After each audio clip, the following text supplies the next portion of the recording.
때는 2005년 우리 동네에서 살인사건이 일어났다. 20대 후반 여성이 참혹한 모습으로 살해된 것. 뉴스로 본 내용의 이야기는 동사무소 공공근로로 쓰레기 수거 중이었던 황 씨라는 분이 주택가의 쓰레기장에서 쌀포대를 발견했는데 모양새가 예사롭지 않았고 마네킹인 줄 알았다고 했다. 그런데 가까이서 확인을 하니 놀랍게도 쌀포대 안에 들어있던 것은 싸늘하게 식은 여성의 시신이었다. 발견 당시 시신은 상반신과 하반신이 각각 쌀포대에 씌인 채 묶인 상태로 발견되었는데 시신은 옷을 다 입은 채였고 까만색 비닐봉지로 얼굴 전체를 가린 상태였다. 부검 결과 사인은 경부압박 질식사.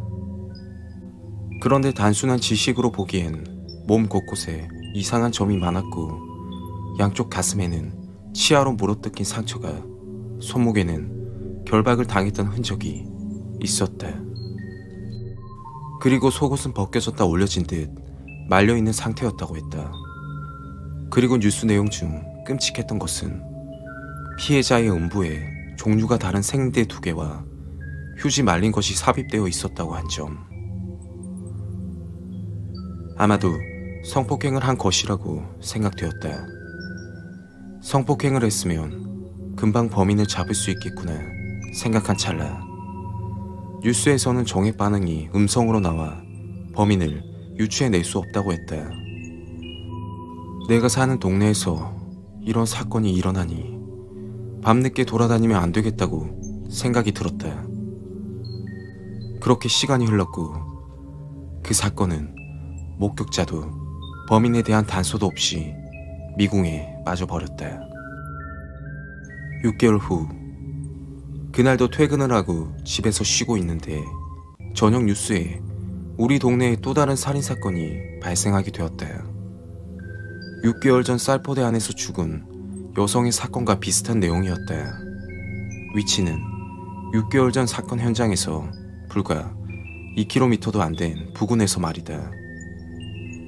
그 사건도 쓰레기처럼 보이는 물체였는데 그 속에서 모습을 드러낸 건 싸늘하게 식은 40대 여성의 시신이었고 누군가 발견을 했던 모양이었다. 우리 동네에서 이런 사건이 계속 일어나니 이사를 해야겠다는 생각이 들었지만 계약 기간도 많이 남았고 가격에 비해 집도 좋은 편이라 고민을 많이 하게 되었다. 그 사건에 대해 인터넷을 검색해보니 경찰은 연쇄 살인이라고 생각하고 조사를 시작하였는데 남편은 아내가 죽은지도 몰랐다고 했다. 연락이 안 되어 친정에 간 줄 알았다고 생각했고 다음날 아침이 되어도 아내는 돌아오지 않았다.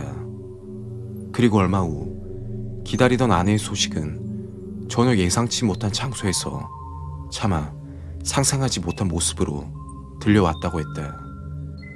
두 번째 피해자의 사인도 역시 경부압박 질식사였다. 두 번째 피해자는 첫 번째 피해자와 달리 손목의 매듭이 더 섬세하고 빈틈없이 묶여져 있었다. 경찰은 우리 동네에 사는 사람이며 포장이나 매듭과 관련된 일을 하는 사람으로 추정하였다. 두 사건에 공통점이 있었는데 두 사람이 마지막으로 지나갔을 것으로 추정되는 장소는 신정역 주변이었고 두 사건 모두 공휴일에 범행이 이루어진 것이다. 그리고 6개월 후 나에게 평생 잊지 못할 일이 벌어졌다. 그날 남자친구를 만나기 위해 택시를 타고 목동 오거리로 가고 있었다. 택시 안에서 휴대폰 게임을 하느라 정신이 팔려서 목동 오거리를 지나쳐버렸고 결국 신정역까지 와버린 다음에야 택시에 내리게 되었다. 택시에서 내린 후 목동 오거리로 걸어가려던 찰나 뒤에서 어떤 남자가 이야기했다. 저기 이쪽으로 잠깐 와보세요. 모르는 사람이라 무시를 했다.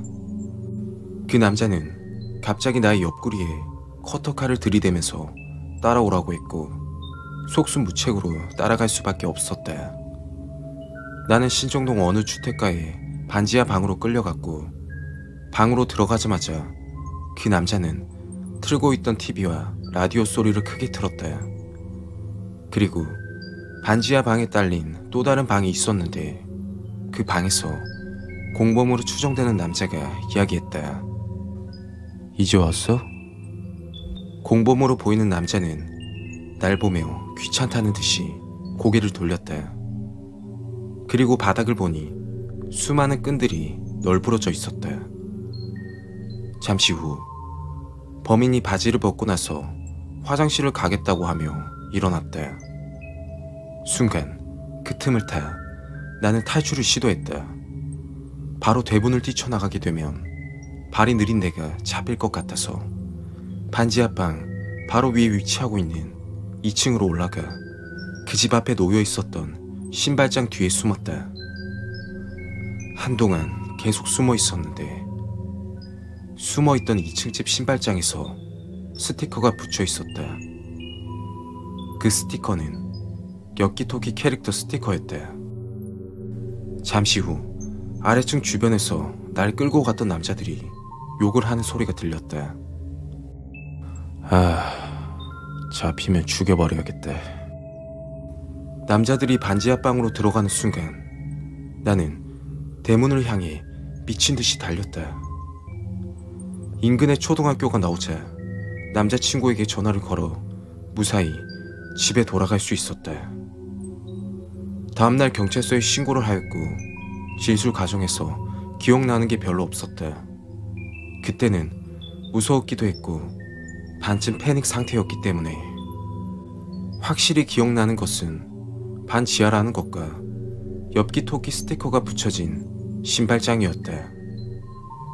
경찰은 조사를 들어갔고 한 가지 놀라운 사실은 범인의 거주지로 예상되는 구역이 예전 포대자루에서 시신으로 발견된 여성의 집에서 신정역으로 가는 길 그 사이에 있다는 사실이었다.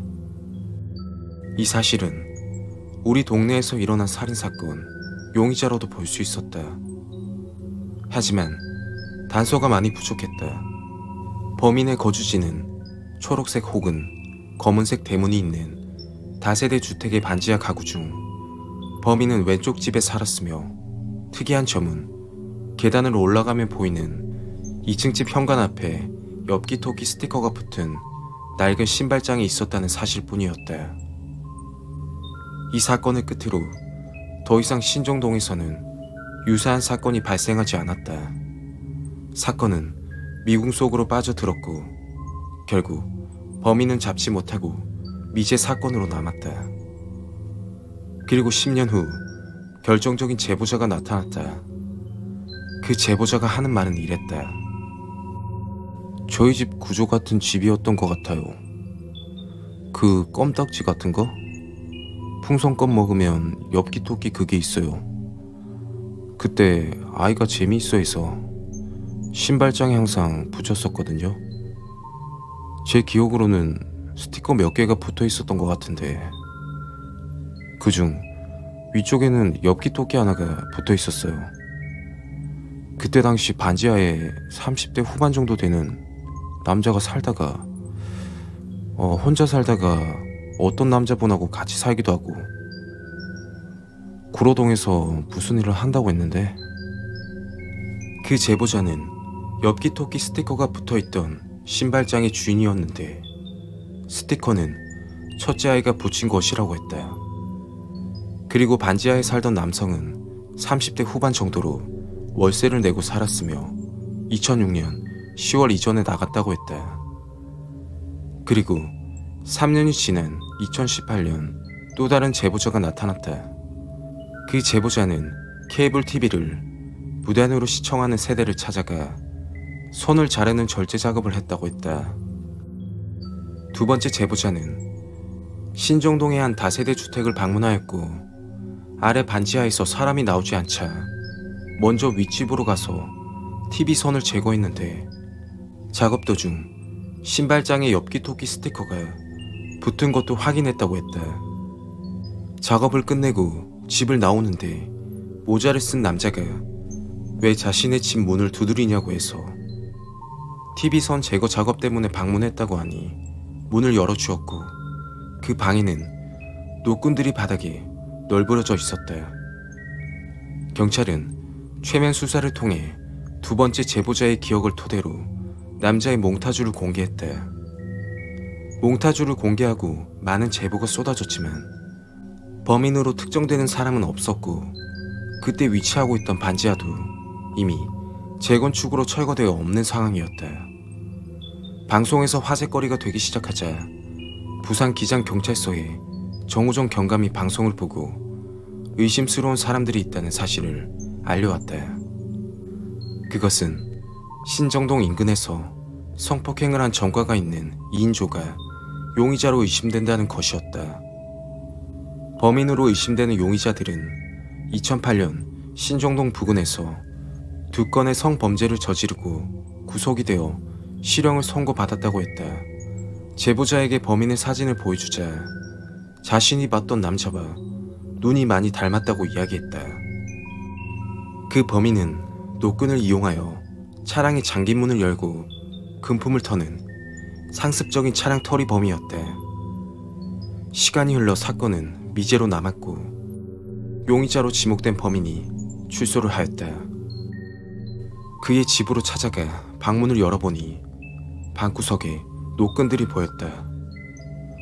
이 끈들은 뭐냐고 묻자 그는 개들이 갖고 노는 거라고 이야기했다. 확실한 증거가 없어 더 이상 수사는 불가능했다. 과연 범인은 누구였을까?